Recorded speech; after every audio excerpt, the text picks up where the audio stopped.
welcome.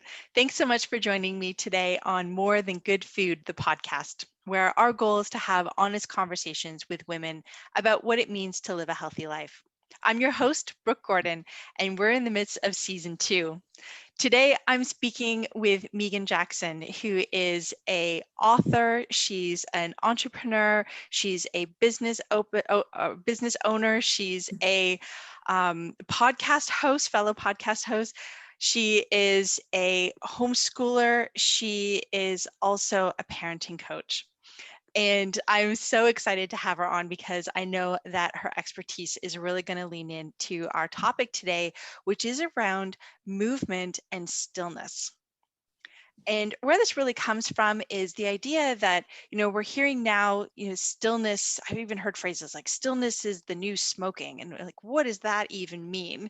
And at the end of the day, it has everything to do with how our medical community is trying to raise awareness and alertness. And originally with smoking, they raised the alarm often enough and loud enough that action was taken. And now we do see smoking has a lot of restrictions around it. And so the new thing that's the topic of discussion is around stillness. And so Meaghan, I'm so glad that you're here with me today to have this conversation.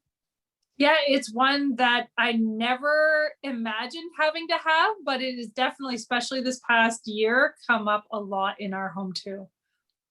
Now, you are the mother of 3 active boys who we didn't mention, but if you've listened to the podcast before, also happen to be my nephews.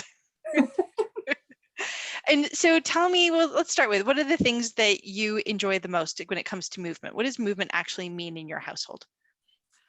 For me personally, I like walking and gardening and chasing after my kids. They get me into doing, like, I'm their gym teacher. So I am trying to remember all the rules for things like baseball and soccer that I never thought I would ever need. So that's kind of what keeps me going. Mostly I like walking. When I'm on your clubhouse on Wednesdays, usually it's me outside huffing and puffing along while I'm out with the boys. For my kids, though, they used to go to the YMCA every day. And so they were in all sorts of programs and swimming, and I would sit and watch and imagine that I was actually active. But now this year it looks very different, but they love exploring in the forest, playing with their friends, doing sports where we can, and hiking and wrestling with each other too. I guess that counts as movement. It totally does. I'm going to ask if you're comfortable to share. I remember you telling me a story the other day about one of your neighbors who was out. You talked about like just watching the boys and ultimately being in a place of stillness, partly to get some work done, and then also partly to, be to be alert to what is going on and what they're doing. Are you okay to share about that? Oh, of course. See, sometimes we think, oh yeah, I'm going to get outside, and we equate outside time with activity. And it doesn't always that case. And as adults and as a mom, I find myself, I have to be way more intentional about moving. So I went outside, the kids are running all over the yard, and my neighbor, who's a generation older than me, at least, she went on a bike ride, and she was gone a good long while. And my boys were playing, and I was sitting on a camping chair trying to get some work done and watching them. And then she came back from her bike ride, and we all waved and talked to her. And then she went out and took her dog for a walk. And I'm still on the camping chair. And it didn't hit me until later when she came back. And I was like, I have been sitting here all the while. This wonderful, active older lady has gone on a bike ride and walked her dog, and I'm still sitting here. So I had to make it a point of, going on a power walk.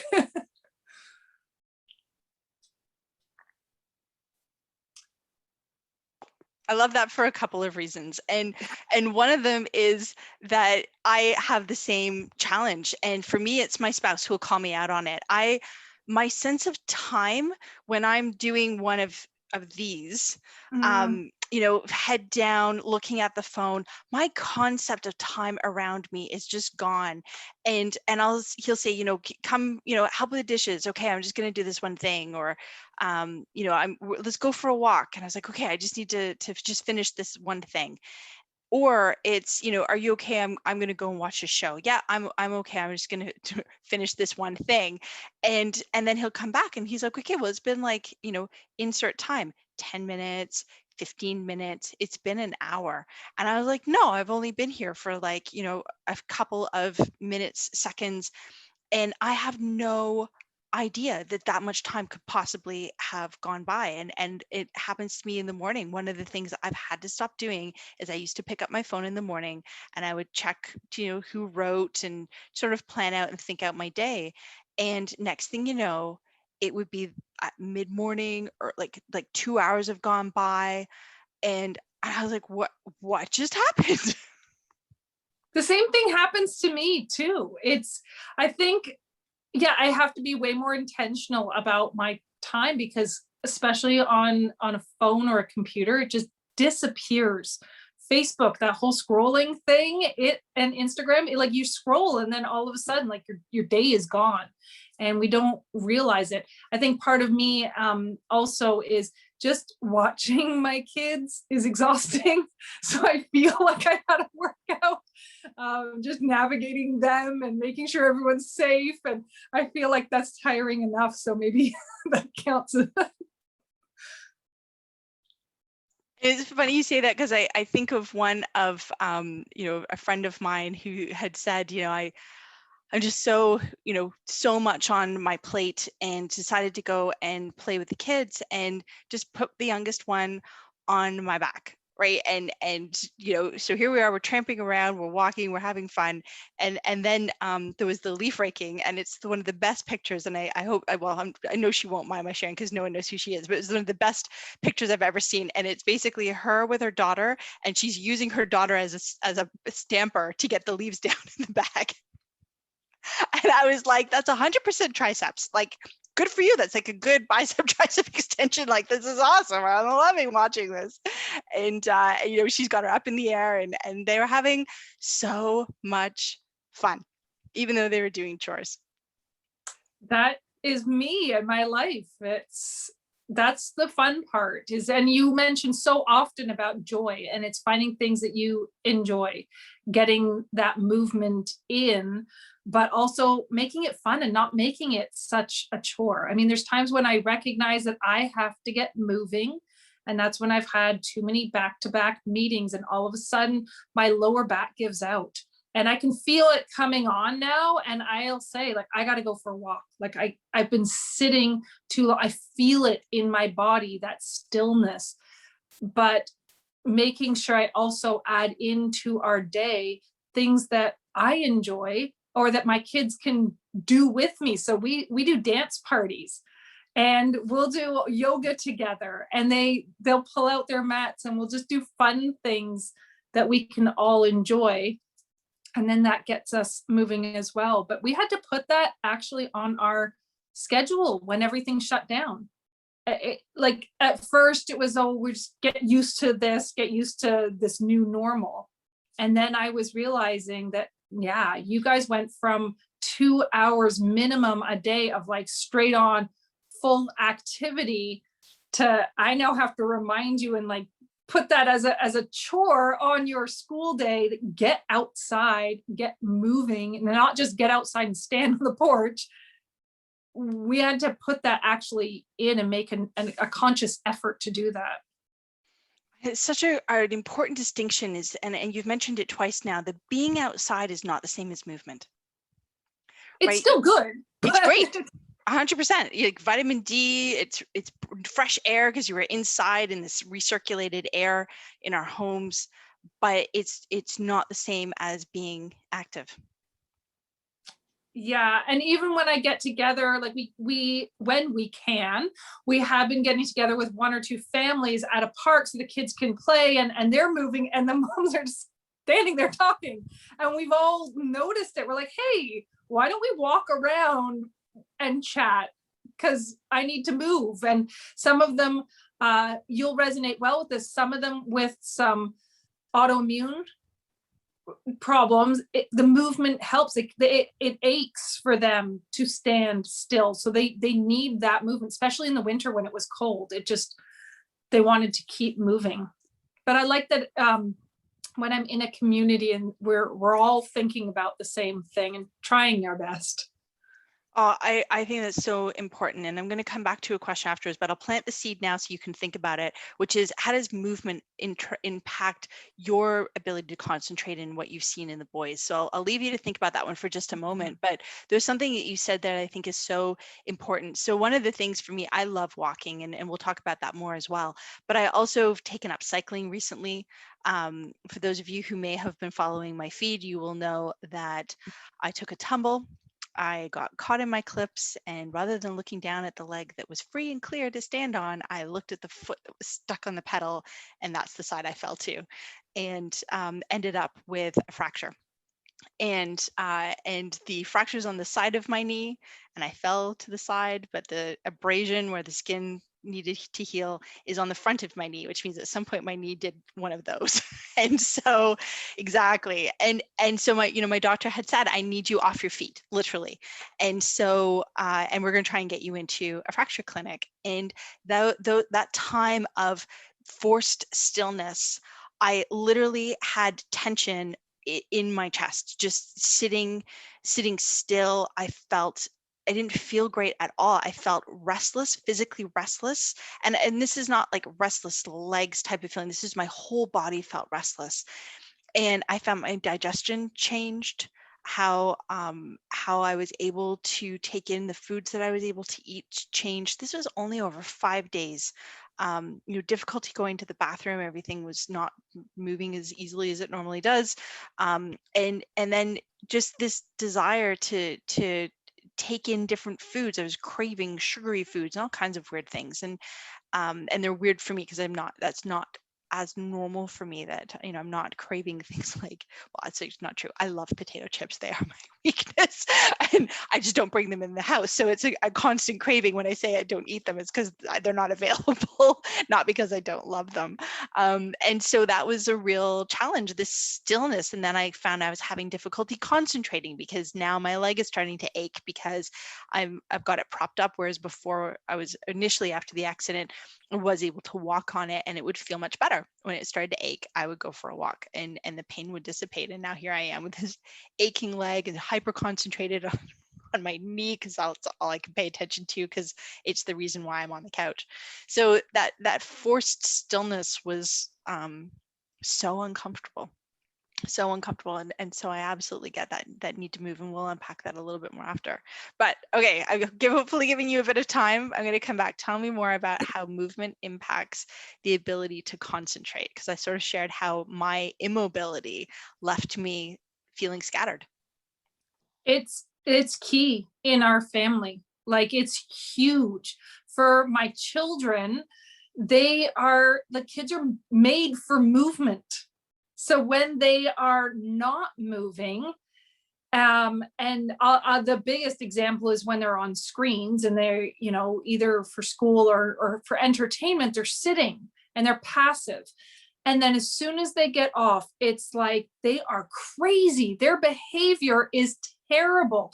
They're irritable because, one, they haven't been drinking, they haven't been eating, they haven't gone to the bathroom, they aren't even moving. So they're irritable with one another, and they're just crazy. All that pent up energy that they would have been burning off that whole time is just like, bam, exploding everywhere.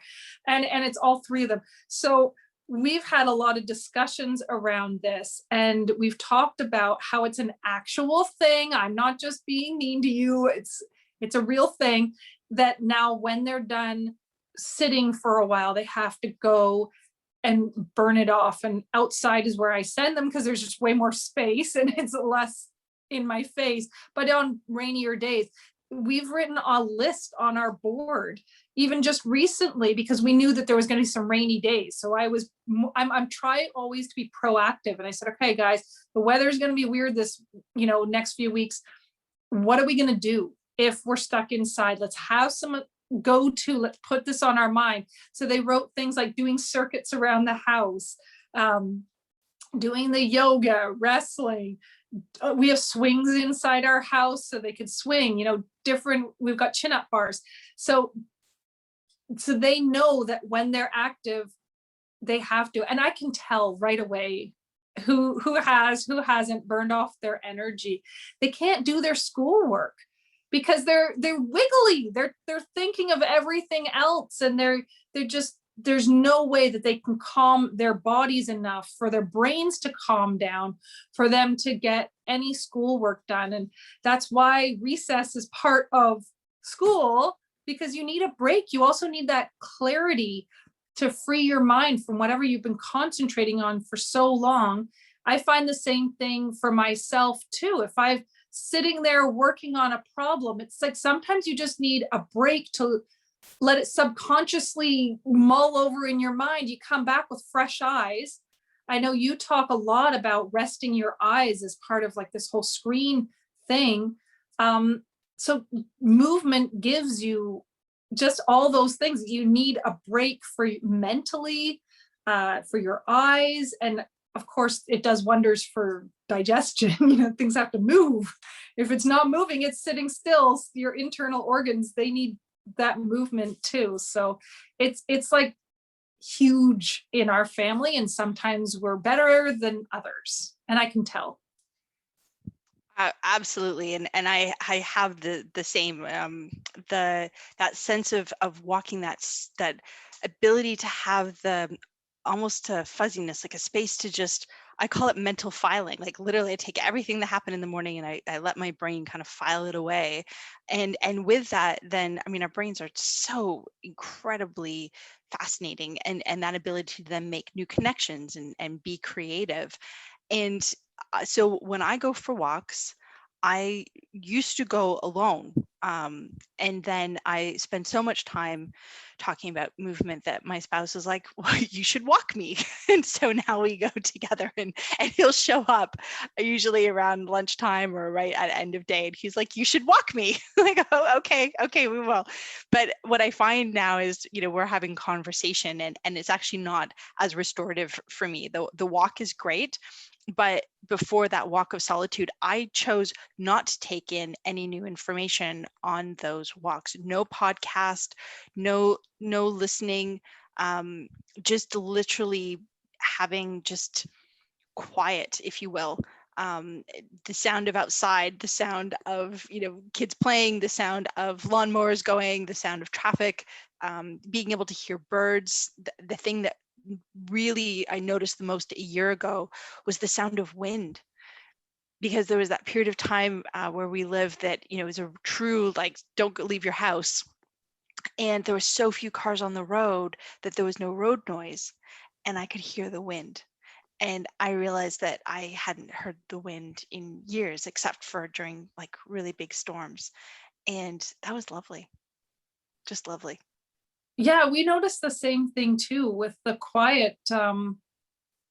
It was just really nice to get out on the trails and enjoy how quiet it was, and all the animal sounds and everything. Our brains need time to process all the information that's coming in at us. And I know some people, it energizes them to listen to a podcast when they're walking or moving, because they never do get that break. So I mean, obviously pick what works for you. I think your main point is, if it's, you don't want to drain yourself anymore with the should haves and I have to do it this way. Pick what works for you. But just that added reminder that, yeah, especially if you're in meetings all day and you're looking at screens and then you're checking your email, even if you're not talking to another person, it's just always that processing going on.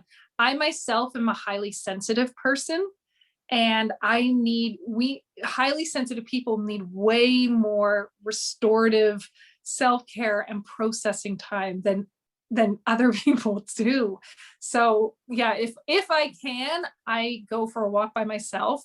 And if not, and I've got little followers with my kids coming along, I try to, keep it a little quieter and let them go off and explore and chat with each other. And I kind of hang behind.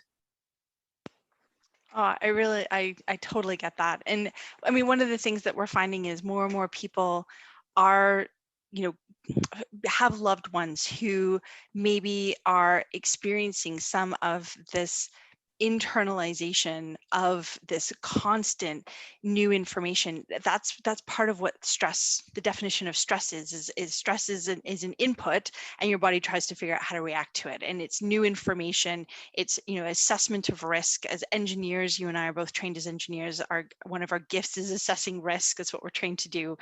We're also trained and conditioned at the time to work many hours, right? It was a lot of schooling, and a lot of time in school, time in labs, ridiculous amount of time of homework afterwards. And so you learn to be still, you learn to be able to concentrate for extended periods of time because you're trained that way. And it was something that I saw as a gift, right? It was something that was one of my superpowers, and I could sit and muscle through a 12 or 14-hour day with no problem. And now I yes, I can still do that. I just don't want to. And I think that's been a huge difference. And, you know, part of my story was that when I started having the stress start to accumulate to a point where I was not, it was spilling out, and where it spilled out was into my digestion. And at the time, my IBS would be so severe that just the action of walking around my block, which is not even a kilometer, was too much. I could literally, my belly was so swollen, I could actually hold my belly in my hands and the weight of it. And it would be this really slow walk. And I knew walking was the right thing to do. I knew I needed movement, but it was just so difficult. And I wanted a lot of stillness at that time when my IBS was bad, because I was so uncomfortable on the inside that I needed to be still to just manage the pain, like physically, the discomfort that I was in all the time. And and as the stress started, I figured out how to manage the stress. I figured out the different ways to not only internalize it, but to also release it and let go of it. And eventually what I found is that I wanted to move, and I started craving movement. And that for me was a huge difference. I know you've also gone through some periods of stress. Have you had something similar? Yes, I was thinking about that while you were saying that. And for me, I take a lot of stress, more like anxiety, stress, worry in my chest, and I get chest pains. And so I get like this high chestness. I feel like right in here, and I feel like right there, it just really kills me. And I feel like these horrible chest pains.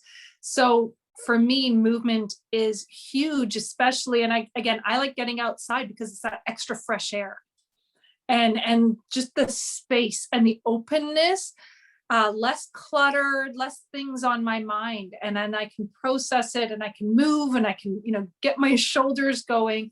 And that really helps me a lot, because when I'm inside and I'm not moving, then I'm worrying more, because I feel like the act of moving, it's distracting my brain because I have to watch where I'm going. I have to look for things. I see new stuff.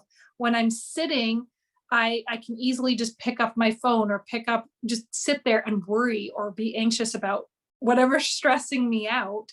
But when you're moving, your body has to think about what its limbs are doing. And so that's a really added distraction, which is good. It is. I mean, walking can be, some people say walking is a form of meditation. It's called a kinetic meditation. It's literally a meditation through movement.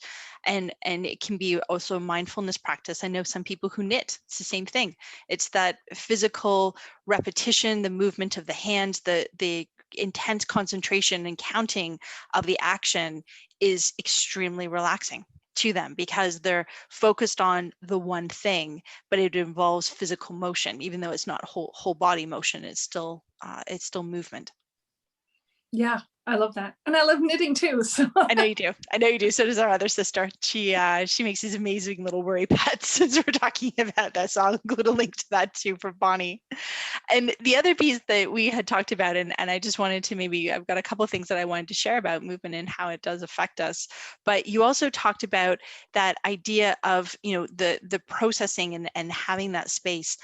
One of the things that I love is the ability to look far away. to not have like the distance that we are, probably about 2 feet. And that's very different from being able to look out 20 feet from you, to look at the horizon, to breathe in the fresh air. And those are two things that it goes along with the movement. That's part of why being outside can also be just so refreshing, because you can look far away and you can take a moment to breathe and get it out of the collarbone and back down into the back and sides of the rib and down into your belly. Because sometimes we don't realize how the subconscious works, and just that the environment that you are physically in affects you even if you don't realize it. So that's why you might hear a lot of people are like into simplifying or minimalism, just because that added clutter. But just the feeling of being closed in, you might enjoy your workspace or have it beautifully set up, but there is still that closed in feeling, that boxed in feeling that affects you whether you realize it or not. So just getting out, moving around, having something different to look at, like you said, is really helpful. It really can be. And a lot of the aches and pains, the concerns that are now coming to doctors' offices, many of them are affected by our meals and our movement, because those have the greatest impact on our metabolism, and an almost immediate impact on our metabolism. And, these are things like high blood pressure, high cholesterol, type 2 diabetes or prediabetes, osteoporosis, cancer, being overweight, dementia, and Alzheimer's. I mean, I just listed a few of them. And Meaghan, in our family, I think we know someone who has been All of them, affected by all of by at those. least, yeah, yeah. And we're noticing it too. My husband is the same thing. He's noticed in the past year, just the work environment that he is in has changed, and he's moving less, and he is aware of how that's affecting his body. His clothing is tighter, like he's noticing it, but he also knows his own health concerns, and having to be more aware and intentional about all of this. And those same conditions, research has shown us that just 30 minutes of a brisk pace every day can help to reduce the risk. Now, it doesn't mitigate the risk, but it can help to reduce the risk of onset, and can, in some cases, support reversal. And walking we talked about so many things. Walking has that direct benefit of the brain, and we didn't even talk about this, but it can actually help to mitigate or reverse what's called atrophy, or shrinkage of the brain. These are things that can impact our memory, the speed of recall, the ability to learn.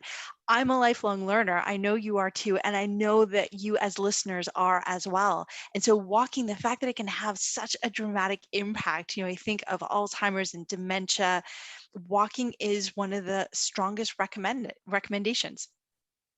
And I love that it's so easy because yeah, it's just an easy and free one as well. And I highly encourage anyone listening to go out and pick up more active things. I know you're a weight trainer, you love doing more physical activities or cycling, and if you can and you have the time, do more, obviously. But just that walking one is easier.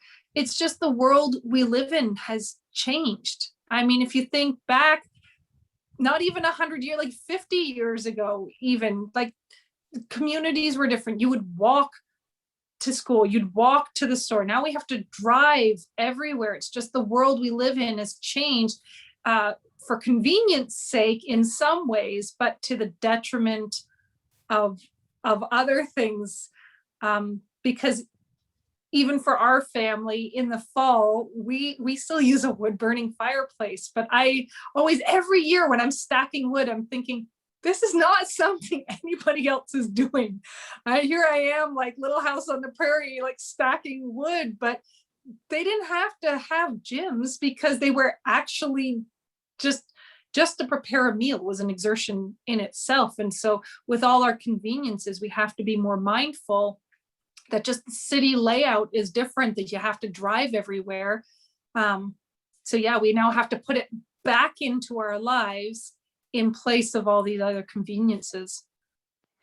Absolutely. And I think of, we've talked before, just at the time that we're recording this, I was part of a Q&A for the session that kicked all of this idea off, which was an episode called Ditch the Diets, with my friend Danielle.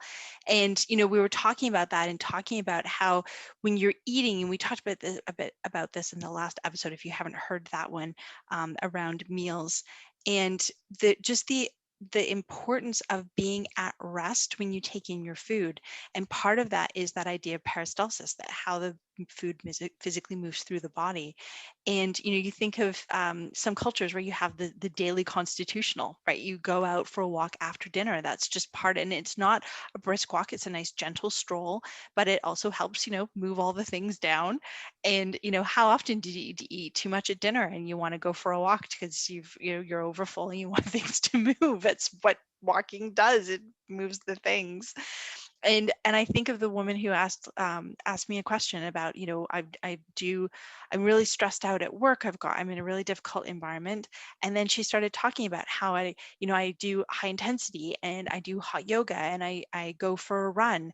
And I'm listening to her and I'm thinking, wow, you have all of these high, they are stresses, right? They're high input into the body and physical exertion, and also this high mental exertion. And my weight training coach always can tell when I'm not okay, because suddenly my workouts are different, right? I was like, okay, did not do this, was tired, didn't make my full set, dropped my weight on this. Like he knows when I'm not okay, because when my brain is I'll use the word unsettled, right? Feeling scattered, feeling that there's just more than I can process, then I do move into a place of stillness. And the reverse is when I'm feeling calm and collected and organized in my mind, then I want to move and I'm ready to move. And there's a definite correlation, reverse correlation between those two that I've observed in me.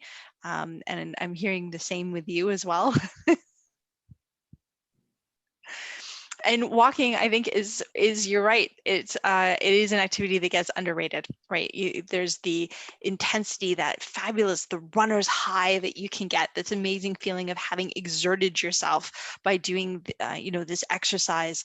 And I just want to say, if you are carrying stress in your life and things are just don't feel the way that you want them to be, then being gentle with yourself in terms of your movement can help, because it's a way to support the body, to support your digestion, to support your ability to take in all the beautiful nutrients of the meals that you've been eating, and not to add to additional inputs that your body's trying to respond to. But we only have so much energy that we carry with us, and even though those activities can be very energizing, at the same time, they also require resources internally in the body. And so if you do find that you are feeling exhausted after these activities, I just encourage you to lean into your intuition and definitely to work on finding balance and being gentle with yourself.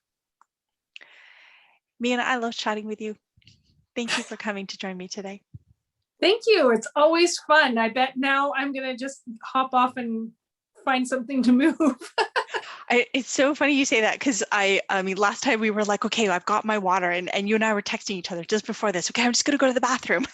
And so, and I had a high fiber dinner. And so now the next plan is, despite the knee, and for those who have asked, because I got a message about that today, I'm not standing today. I'm on a bar stool. So that's how I'm getting around that one. But thank you so much for listening today. Be sure to check out the show notes, where we've talked about so much today, and I'm definitely going to be including those in the links there. Also, don't hesitate to reach out if you're looking for more information, you have a suggestion of the show, and you can find all of that at morethangoodfood.ca. If you do have time, would be so grateful if you could leave a review, send a comment, let us know what you think. And until next time, remember that living a healthy life is about more than good food.